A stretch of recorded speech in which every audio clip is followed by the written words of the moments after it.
L'épisode s'ouvre dans les bureaux d'Artlife. Eda arrive avec Serkan. Elle explique calmement à Suzanne qu'elle a décidé de tout redessiner et qu'après de longues discussions, elle a réussi à convaincre Serkan de modifier le projet, notamment en repensant le bâtiment annexe afin de préserver la nature environnante. Suzanne se montre sincèrement satisfaite. Elle dit que c'est une excellente décision et accepte de faire les copies des nouveaux plans. Pendant ce temps, Seifi essaie de convaincre Edan d'appeler Eda. Edan finit par céder. Eda est au travail quand elle reçoit l'appel.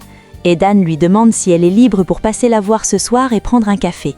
Eda refuse sèchement, expliquant qu'elle a beaucoup de travail et aussi qu'elle ne veut pas l'entendre parler de son fils. Mais Edan lui explique que ce n'est pas par rapport à Serkan qu'elle veut la voir. Elle lui dit alors qu'elle a commencé sa thérapie pour pouvoir sortir de la maison, puis que la thérapeute lui a demandé de discuter avec elle. Eda est sincèrement heureuse de l'apprendre et dit qu'elle passera peut-être ce soir, puis raccroche. Edan est stressée mais heureuse. Dans la salle de réunion d'Artlife, Ferit discute avec Seren. Elle se prépare pour sa présentation. Seren est un peu stressée et rappelle qu'elle a fait beaucoup d'erreurs sur le contrat précédent. Ferit la rassure alors en disant qu'elle était fatiguée et submergée, que c'est tout à fait normal. Il affirme qu'elle fera mieux cette fois-ci. Seren le remercie pour son soutien. Dans le couloir, Céline les voit. Elle est furieuse et s'en va. Au même moment, Eda passait par là et intercepte Seren. Eda lui demande ce qu'il y a entre Ferit et elle. Seren lui dit qu'il n'y a rien, qu'ils discutent juste bien. Eda essaie alors de la conseiller en rappelant qu'il y a quelques jours, Céline et Ferit devaient se marier. Mais Seren le prend mal et lui rappelle que lorsqu'elle est tombée amoureuse de la personne qu'elle détestait, au point de faire un contrat de fiançailles juste pour récupérer son ex, elle ne lui a pas dit si c'était mal ou bien. Seren lui demande alors de ne pas lui donner son avis sur sa situation et s'en va pour sa présentation. Ferit est dans la salle de détente en train de se faire un café quand il est rejoint par Efe. Ce dernier lui dit que Serkan a enquêté sur lui et fait son maximum pour le tenir loin de la holding. Ferit lui demande comment il le sait. Efe lui répond que Serkan le lui a clairement dit. Puis il ajoute qu'il est temps pour lui d'agir, qu'il en a marre d'être traité de la sorte. Ferit lui demande alors de faire attention, qu'il ne faudrait pas qu'il fasse quelque chose qu'il regrettera après. Lors d'une présentation, Seren se tient face à Serkan, Céline, Efe et Ferit. Elle prend la parole avec assurance. Elle reconnaît ouvertement que la précédente présentation comportait des erreurs et dit qu'elle en assume l'entière responsabilité. Elle ajoute qu'après avoir consulté des avocats spécialisés travaillant pour de grandes entreprises, elle a réussi à monter un dossier solide et se dit confiante quant au résultat final. Elle laisse entendre que si une collaboration devait avoir lieu à l'avenir, elle saurait désormais s'entourer d'une équipe juridique compétente. Ils l'écoutent tous, visiblement satisfaits. Plus tard, Eda se retrouve face à Edan. L'atmosphère est polie mais tendue. Edam remarque immédiatement qu'Eda porte toujours sa bague de fiançailles. Eda répond avec ironie qu'elle la garde pour éloigner les hommes, suivant le conseil de Serkan, et surtout pour se rappeler ce qu'il lui a fait. Aydan dit que la colère finira par passer et qu'un jour, Eda enlèvera cette bague. Eda refuse catégoriquement. Puis elle lui demande ce qu'elle peut faire pour elle. Après un silence lourd, Aydan avoue qu'après tant d'années, elle n'avait jamais réussi à sortir, mais avec elle, ça a pu se faire. Elle explique qu'elle a tenté de sortir avec Serkan, mais que cela n'a pas fonctionné. Aydan lui demande alors si elle veut bien l'aider à nouveau. Après une brève hésitation, Eda accepte, mais cette fois-ci avec les yeux ouverts. Puis elle pose une condition très claire. Elle dira tout ce qu'elle pense de son fils et Aydan ne devra rien dire. Aydan accepte et promet de respecter cette règle. Elle se donne rendez-vous le lendemain. En sortant, Serkan tombe sur Eda. Il est surpris de la voir là. Eda lui dit simplement que c'est sa mère qui l'a appelée. Serkan semble inquiet et lui demande si Aydan l'a blessé. Eda répond « non, pas comme son fils » et s'en va sèchement. Devant sa voiture, elle se rend compte qu'elle ne retrouve pas ses clés et rentre les chercher. Au même moment, Serkan confronte sa mère. Il lui demande de ne plus faire venir Eda et affirme que leur relation est terminée. Il lui reproche de continuer à semer la discorde. Aydan se défend et dit que si Eda connaissait la véritable raison de leur rupture, tout serait différent. Eda entend la conversation. Après le départ de Serkan, elle confronte directement Aydan. Elle lui dit que Serkan lui a expliqué qu'il l'avait quitté à cause du travail, mais qu'elle veut maintenant connaître la vraie raison. Aydan refuse d'abord, puis finit par dire qu'elle et Serkan ont parlé de leur incompatibilité, qu'Eda n'était pas la femme idéale pour lui et qu'elle a réussi à convaincre son fils. Eda comprend alors que c'est Aydan qui a influencé Serkan pour qu'il la quitte. Choquée et blessée, elle accuse Aidan d'être responsable de leur séparation et lui souhaite ironiquement de trouver la belle-fille parfaite qu'elle recherche, puis s'en va. À ce moment-là, de loin, Serkan y voit et comprend qu'Eda a tout entendu. Eda le confronte et lui demande s'il l'a vraiment quitté pour ça, pour sa famille. Serkan reste froid et affirme que la décision était la sienne, pas celle de sa mère. Il lui dit de ne plus insister, que rien ne changera et déclare clairement qu'ils ne se remettront jamais ensemble. Brisée, Eda met fin à la discussion et s'en va. Pour se défouler, Eda rejoint Seren et Fifi pour une séance de boxe. Elle frappe avec rage, cherchant à libérer toute la colère et la douleur qu'elle ressent. Ses amis tentent de la calmer, mais Eda avoue qu'elle se déteste de continuer à courir après Serkan. Elle crie qu'elle le déteste, même si ses mots trahissent le contraire. Malgré un petit malaise, Eda ne s'arrête pas. En parallèle, Serkan confie à Anjin qu'Eda est toujours dans sa tête. Il dit qu'il a beau avoir retiré ses affaires de la maison, il la voit partout. Il frappe un sac de boxe, aussi perdu qu'elle, incapable d'avancer ou d'oublier. Pendant ce temps, Efe est dans un bar. Il discute au téléphone avec quelqu'un à qui il dit qu'il prépare une bonne leçon à Serkan. Se plaignant du fait qu'il a beau posséder la moitié des actions, Serkan se comporte toujours comme le seul chef. Puis, il dit à son interlocuteur qu'il lui fera signe s'il y a un problème, et raccroche. Le lendemain, Aifer sert le petit déjeuner aux filles. Mais à peine assise, Eda a des nausées et se lève. Aifer est surprise et demande à Seren et Fifi ce qu'il y a. Seren raconte qu'Eda a des nausées depuis quelques jours. Fifi ajoute qu'après le sport, quand elle prenait leur douche, Eda s'est sentie mal après avoir senti l'odeur du shampoing. Aifer demande alors aux filles si Eda est enceinte, mais elle réfute toute cette hypothèse. À Heartlife, Perul et Engin sont très proches. Ils discutent quand Leila entre avec Gözde, l'assistante d'Emre, et Asli Kafsesioglu. Elle leur dit qu'ils viendront à l'entreprise et que de ce fait, elle est venue se rassurer que l'endroit est sûr. Engin est surpris de leur prochaine venue, mais Perul est étonnée de ne pas avoir été mise au courant. L'assistante lui répond qu'elle n'a pas l'habitude de demander des explications sur les actions de ses patrons et sous-entend que Perul non plus.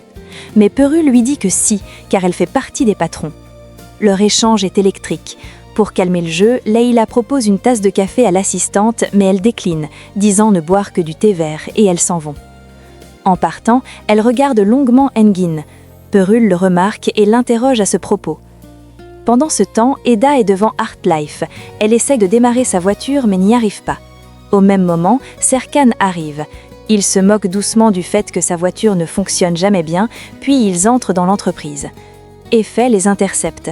Il les informe qu'Emre Kafsesioglu, un ami d'université, et sa femme viendront au bureau. Eda est surprise que ces personnes reconnues soient ici.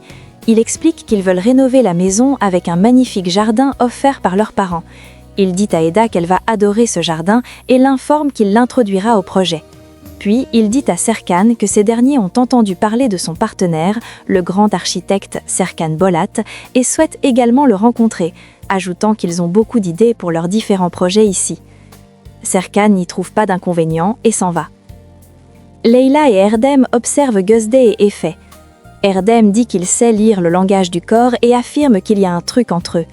Leila lui dit que s'il sait si bien lire le langage du corps, pourquoi n'a-t-il pas réussi à lire celui de Fifi ? Erdem lui lance un regard noir en lui disant qu'il n'est pas question de Fifi ici. Peu après, Emre et Asli font leur entrée. Asli a un bébé qu'elle donne à son assistante. Il se dirige ensuite dans le bureau de Serkan.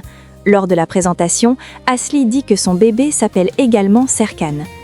Après une légère dispute concernant qui doit surveiller le bébé, Emre décide d'y aller. Asli est seule avec Serkan et les autres. Elle leur dit qu'elle aimerait rénover la maison que leurs parents leur ont offerte et précise qu'elle veut qu'ils s'en chargent. Serkan dit alors qu'Engin se chargera de constituer une équipe, mais elle l'arrête tout de suite et dit qu'elle veut qu'il s'en occupe personnellement et qu'elle s'attend au même standing que ses précédents projets. Elle énumère le complexe sportif à Londres, l'hôtel au Qatar. Serkan lui dit alors qu'il accepte de travailler dessus. Puis Asli fait allusion à Eda et dit qu'elle veut que ce soit elle qui s'occupe du paysage. Serkan est un peu mal à l'aise, mais finit par accepter. Asli met fin à la réunion et dit que maintenant elle va aller nourrir Serkan. Tout le monde est surpris, mais elle précise qu'elle parle de son bébé. Perul l'accompagne alors dans une pièce où elle pourra le nourrir. Peu après, Serkan va voir Eda et lui annonce qu'ils devront travailler ensemble sur la rénovation d'une maison appartenant à Asli et son mari. Eda accepte de participer malgré le malaise, affirmant qu'elle reste une professionnelle. Durant la discussion, Eda se sent mal, elle a des vertiges. Serkan s'inquiète, mais elle le rassure et va aux toilettes. Aux toilettes, Eda est en train de se rafraîchir quand Asli sort d'une cabine. Elle demande à Eda si elle va bien, au vu de sa mine, et lui demande si elle est enceinte. Eda lui dit que non et affirme qu'elle est juste malade aujourd'hui. Asli lui dit alors qu'elle est persuadée d'être à nouveau enceinte. Elle confie son stress à Eda, explique que son mari est très strict, qu'ils se disputent souvent et qu'elle est épuisée. Elle demande à Eda de garder le secret devant son mari. Serkan, pendant ce temps, fait appel à Leyla et lui demande s'il se passe quelque chose avec Eda. Leyla lui dit que non, pas grand-chose, qu'elle a juste des nausées et un peu mal au ventre depuis ce matin, mais rien d'autre. Serkan s'interroge.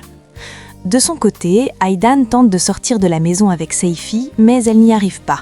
Seyfi ne sait pas comment l'aider. Il lui demande de rappeler Eda, mais elle refuse. Seyfi lui propose d'aller lui faire une tasse de thé pour la détendre et la laisse seule. À Heartlife, Serkan va voir Eda et lui dit qu'il est temps d'aller à la maison. Il remarque qu'elle ne va toujours pas très bien, mais elle lui dit que c'est à cause de la boxe qu'elle a faite hier. Dans la voiture, elle lui demande de s'arrêter à la pharmacie, mais Serkan lui propose d'aller voir un médecin. Eda refuse et descend. Serkan appelle le docteur Dilek et décrit les symptômes: nausées, sensibilité aux odeurs, faiblesse.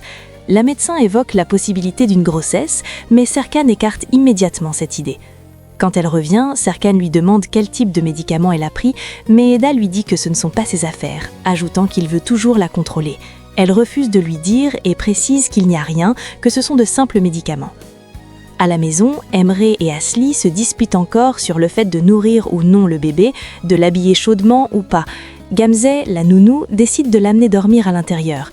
Emre la suit. Asli lui demande aussi de s'occuper des derniers détails de la fête de demain. Au même moment, Serkan et Eda arrivent. Asli leur présente les documents des anciennes rénovations et ne manque pas de les inviter, avec toute leur équipe, à la fête qu'ils organisent. Eda complimente ensuite le jardin et parle avec passion des plantes, notamment le mimosa sensible, une plante qui se referme quand on la touche. Elle dit que certaines plantes sont sensibles, introverties et préfèrent la solitude.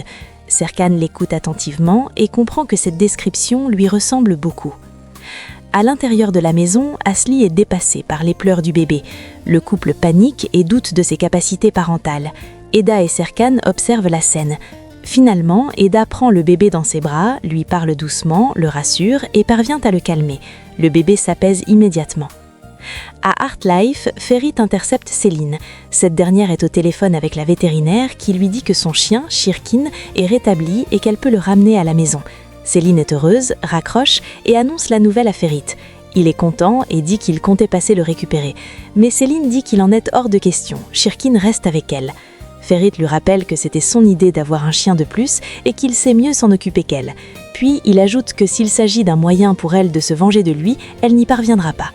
Céline lui dit alors que si elle savait comment se venger, elle ne serait pas ici. Et elle s'en va en affirmant que Shirkin reste avec elle.